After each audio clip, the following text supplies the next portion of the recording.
Dios pongo mi esperanza y confío en su palabra.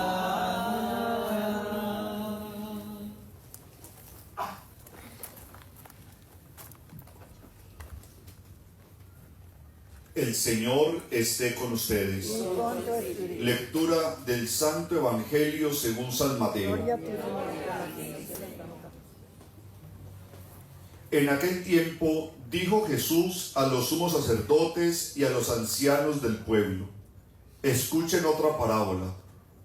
Había un propietario que plantó una viña, la rodeó con una cerca, cavó en ella un lagar, construyó una torre, la arrendó a unos labradores y se marchó lejos. Llegado el tiempo de los frutos, envió sus criados a los labradores para percibir los frutos que le correspondían. Pero los labradores, agarrando a los criados, apalearon a uno, mataron a otro, y a otro lo apedrearon. Envió de nuevo otros criados más que la primera vez, e hicieron con ellos lo mismo.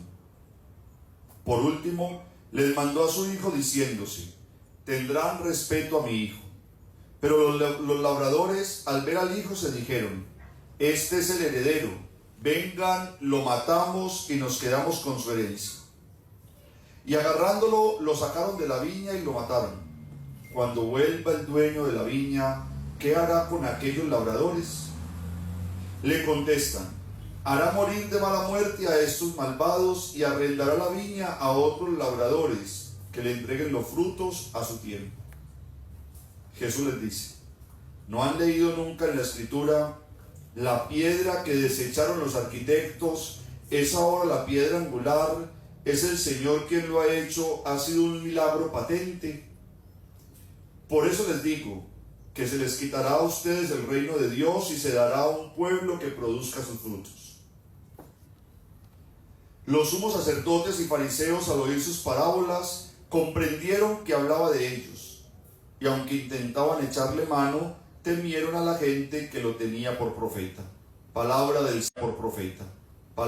Señor. La historia que acabamos de escuchar en el libro del Génesis es una historia muy bonita, que de hecho hay película de ella.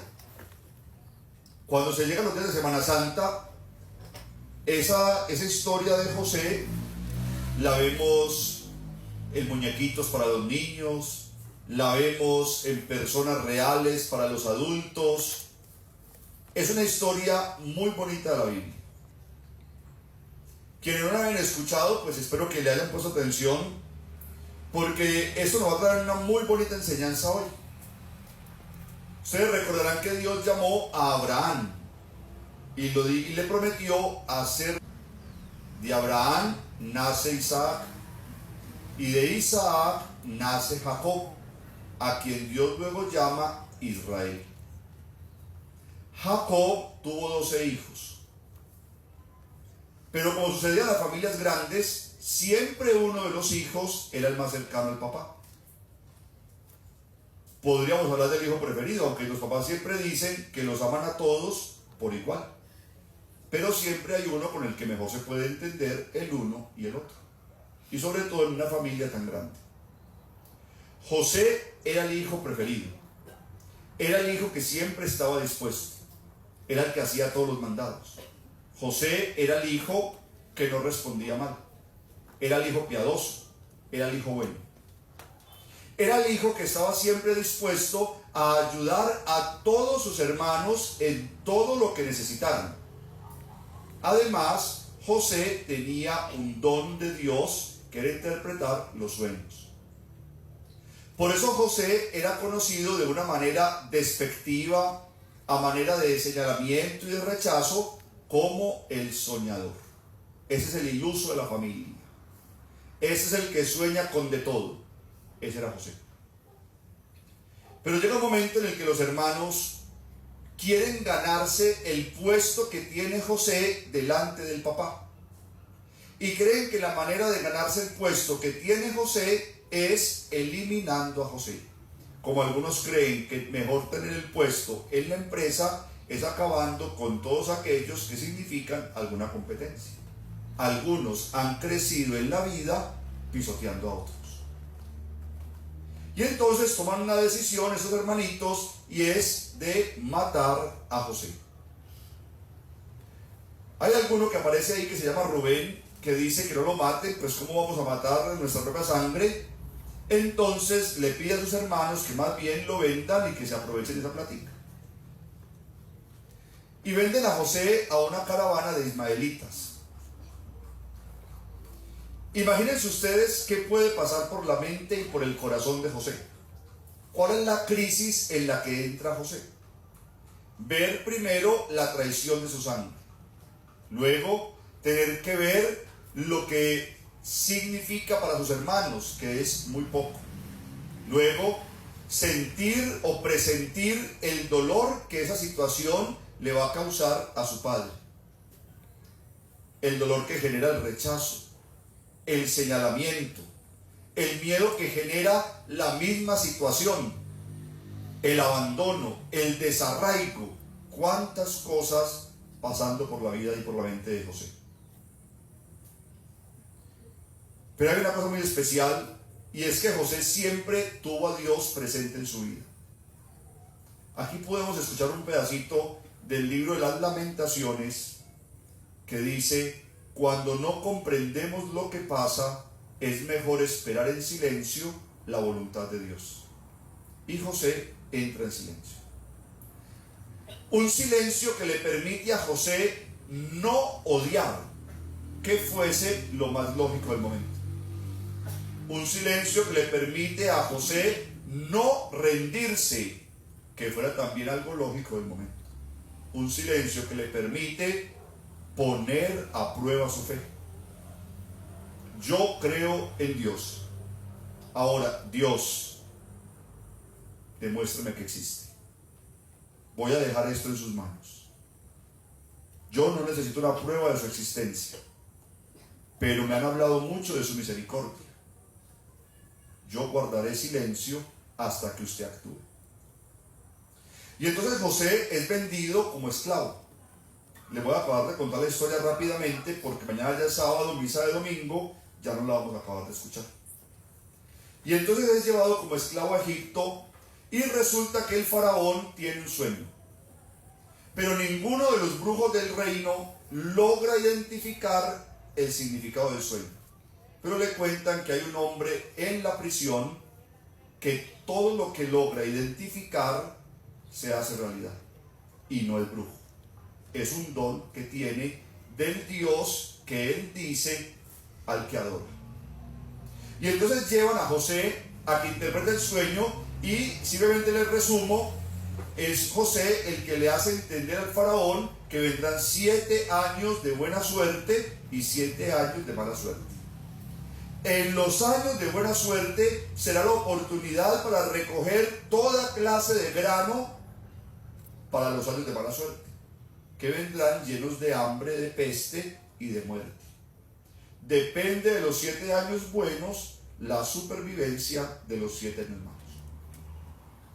El faraón le cree y toma la decisión de ponerlo como administrador del reino. Es el segundo después del faraón. Vaya notando usted cómo va hablando Dios en la vida de este hombre. Cuando usted fue rechazado, pisoteado, cuando tantos te humillaron para poder crecer, cuando tantos te envidiaron, cuando tantos hablaron mal de ti, cuando tantos te rechazaron, pero tú decidiste creerle a Dios, aún en un momento donde es muy difícil creerle a Dios, Dios te fue mostrando con el paso del tiempo todo lo que podía hacer con tu docilidad y con tu fidelidad. Y entonces lo nombra como el segundo al mando, el faraón. Y José logra por 7 años hacer de Egipto uno de los reinos más prósperos. Cosa que cuando llega el tiempo del hambre y de la escasez, Egipto no tiene preocupación alguna para sobrevivir a lo largo de esos 7 años. Pero el hambre llegó a todos los rincones de ese tiempo del mundo conocido, inclusive a la casa de ¿quién? de sus hermanos. Y entonces los hermanos se dan cuenta que en Egipto, al cabo de los años, hay abundancia. Y entonces le piden al papá que quede aguardando en casa mientras ellos van por un poco de comida y buscar la manera de proveerse para estos años de escasez y de hambre. Y llegan a Egipto. Cuando José los ve, los logra identificar, pero se cubre el rostro y los atiende. Y se da cuenta que sus hermanos, al igual que su padre, están muriendo de hambre. Él amaba profundamente a su padre y también a sus hermanos, aun con el dolor que ellos le habían causado. Y entonces José los pone a prueba y les dice: yo les voy a ayudar, pero me tienen que traer a su hermano menor, a Benjamín. Y entonces vuelven donde el papá y le dicen: nos van a ayudar, pero tenemos que llevar a Benjamín. A cambio de esto hemos dejado a 2 de nuestros hermanos con él. Y el papá le dice: no, más bien muero de hambre. No soy capaz de perder un segundo hijo. Aún no me recupero la primera pérdida. Me hace mucha falta ese hijo. Y ahí viene en paréntesis, dicen los psicólogos, que el dolor más grande que una persona puede experimentar en la vida es cuando un papá o una mamá pierde a un hijo. A esos hermanos no les importó en nada el dolor de su padre, solo les importó la herencia, la bendición, y ahora están completamente sin nada. Entonces el padre toma la decisión de ir con ellos. Llegan hasta Egipto y cuando José ve a su padre, se quiebra por completo todo lo que había negativo entre él y sus hermanos. Poder ver a su padre y poderlo contemplar es darse cuenta, y así lo entendió José. Miren lo que llega a significar el perdón. De alguna manera José les dice: ustedes no me vendieron, ustedes no me quitaron la vida, yo tenía que vivir esto para salvarlos a ustedes hoy. Y a partir de ese momento José salva la vida a su padre y a sus hermanos. A mí me da esta rabia. Y me da esta rabia porque, tristemente hay que decirlo, aquel del que más abusamos es al que terminamos necesitando más. Pero esa persona a la que le hacemos tanto daño, cuando logra enfrentar lo que vive de la mano de Dios, entonces termina dando la más grande de las lecciones, y en lo que es una vida en la libertad que genera la paz. No hay nadie más esclavo que el que odia. El que tiene un rencor es esclavo, no del otro, de sí mismo. El que logra perdonar es capaz de recuperar la vida. Por eso el Papa Francisco alguna vez decía a los esposos: cuando ustedes peleen, no se digan cosas feas, porque en el momento tienen rabia, pero su corazón sigue amando el uno al otro. Cuando pase la rabia, lo que habrá es puro dolor por un cargo de conciencia. ¿Qué hace José? José no se puede negar que amaba a sus hermanos. Por eso tomó la decisión, en el proceso que hizo de la mano de Dios, de perdonarlos. Y una vez se encuentra con ellos, es capaz de volver a entregarles la vida para que ellos puedan vivir. Ya luego dirá la palabra de Dios que José deja el reino y se va con su padre y con sus hermanos. Es una cosa muy compleja, pero yo no voy a entrar ahí a decirles que hay que olvidar lo malo que le hacen a uno. Yo voy a entrar a decirles que cuando otro lo quiere ver a uno hundido, mientras yo esté tomado de la mano de Dios, voy a experimentar un momento de mucho dolor, pero luego me sorprenderé de ver dónde me pone Dios. Porque aquel que logra esperar en silencio la voluntad de Dios, sin igualarse con el otro, sin patalear, sin pelear con el otro, sino de ofrecer su dolor en la vida espiritual a Dios, entonces Dios le va mostrando luego que como es dócil, puede llegar a donde Dios lo quiere poner. En cambio, los hermanos de José llegaron a donde su soberbia los quiso poner. Y como todo lo humano, eso duró un momento. En cambio, José llegó a donde Dios lo quiso poner. Y como eso es de Dios, dura eternamente. Por eso hoy quisiera decirles, no le tengan miedo a la envidia. No le tengan miedo a la maldad de otros.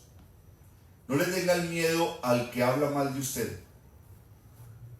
No se enfrente a ellos. No se desgaste. Solamente fortalezcas en la oración y espere en silencio la voluntad de Dios. Seguramente Dios te sacará de ahí. Pasarás algunas necesidades, pero no deje de perseverar en Dios. Que luego Dios, al ver tu fidelidad, te irá colocando donde nunca te lo imaginaste. Y entonces luego terminarás diciendo, para poder estar donde estoy hoy, tenía que pasar por donde tuve que pasar.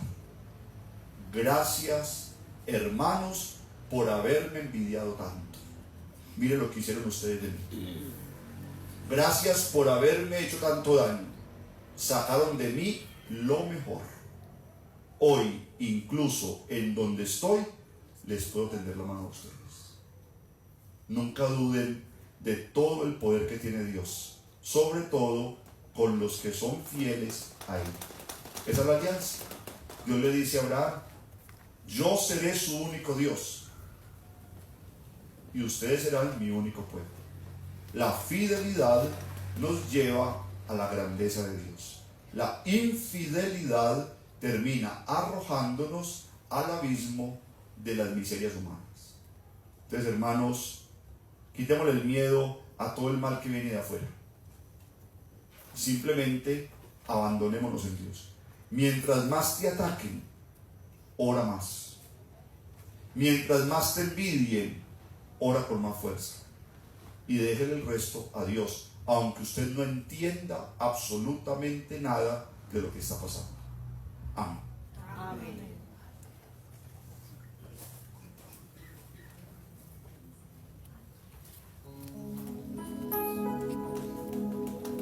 Eres tú, Jesús.